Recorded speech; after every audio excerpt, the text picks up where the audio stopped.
Hello, എല്ലാവർക്കും സുഖമല്ലേ? നമ്മളിന്ന് വൈകുന്നേരം നമ്മുടെ കുടുംബക്ഷേത്രത്തിലോട്ട് പോവുകയാണ്. കുടുംബക്ഷേത്രം കായംകുളം പുതുപ്പള്ളി കുമ്പിളിശ്ശേരി ക്ഷേത്രത്തിലോട്ട് പോവുകയാണ്. ഞാനും കുഞ്ഞും അപ്പൂപ്പനും അമ്മയും ഞങ്ങളെല്ലാവരും കൂടെ പോവുകയാണ്.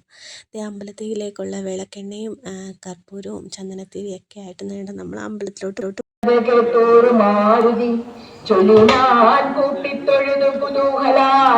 സുഗ്രീവനാകിയ വാനരേന്ദ്രൻ പർവ്വതാഗ്രേ വസിക്കുന്നിതത്ര രഘുപതേ മന്ത്രികളാ.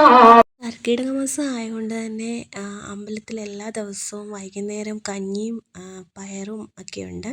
എല്ലാവർക്കും വന്ന് ക്ഷേത്രത്തിൽ നിന്ന് പ്രസാദം ഒക്കെ കഴിക്കാം. ഇന്ന് നമ്മുടെ കണക്കാണ് ഇവിടുത്തെ കർക്കിടക കഞ്ഞി കൊടുക്കുന്നത്. അപ്പം ഈ വൈകുന്നേരം അമ്മ വിളക്കൊക്കെ കൊളുത്തുവാണ് അമ്പലത്തിലെ ചുറ്റുവിളക്കെല്ലാം കൊളുത്തി ഒക്കെ ദീപാരാധനയ്ക്കുള്ള സമയമായി. കുഞ്ഞ് നല്ല കളിയാണ്, ഇവിടെ ഓടി നടന്ന് കളിക്കുകയും കാര്യം പറയുകയൊക്കെ ചെയ്യുകയാണ്. അപ്പം ദീപാരാധനയുടെ സമയമായി. ദീപാരാധന നടക്കുകയാണ് അകത്ത്. ദീപാരാധന കഴിഞ്ഞിട്ടേ നമ്മൾ പ്രസാദം വിളമ്പത്തുള്ളൂ.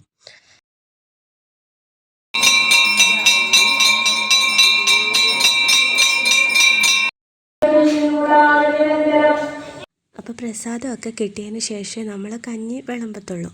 കഞ്ഞി എല്ലാവർക്കും നമ്മൾ കൊടുക്കുന്നതിന് മുന്നേ ആയിട്ട് നമ്മൾ ഫസ്റ്റ് നമ്മുടെ ദേവിയുടെ നടയിൽ വന്ന് ദേവിക്ക് ഫസ്റ്റ് നമ്മൾ കഞ്ഞിയും മുതിരയും അച്ചാറും എല്ലാം ദേവിക്ക് പ്രസാദം ഫസ്റ്റ് വിളമ്പി വെച്ചിട്ട് മാത്രമേ നമ്മൾ എല്ലാവർക്കും കഞ്ഞി വിതരണം ചെയ്യൂ.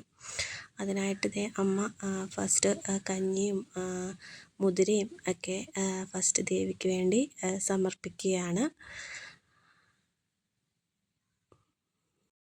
ഇങ്ങനെ കഞ്ഞിയും ഈ കർക്കിടക മാസങ്ങളിൽ എല്ലാവർക്കും ഒരു പ്രത്യേക ഒരു വൈബാണ്. കർക്കിടക കഞ്ഞി കുടിക്കാനും അമ്പലത്തിൽ വരാനും ഒക്കെ ഉണ്ട്. കഞ്ഞി മുതിരയെല്ലാം സെറ്റാക്കിയിട്ടുണ്ട്. ആളുകളെല്ലാം വെയിറ്റിംഗ് ആണ് കഞ്ഞിക്ക് വേണ്ടി. നമ്മുടെ പരിസരത്തുള്ള എല്ലാവരും വരും. പ്രസാദമല്ലേ ദേവിയുടെ, അത് കുടിക്കാനും ഒക്കെ ആയിട്ട് വരും. അപ്പം നമ്മളും കഞ്ഞിയൊക്കെ കുടിക്കാൻ പോവാണ്. അപ്പം എല്ലാവർക്കും വീഡിയോ ഇഷ്ടപ്പെട്ട ലൈക്ക് ചെയ്യുക, ഷെയർ ചെയ്യുക, സബ്സ്ക്രൈബ് ചെയ്യുക.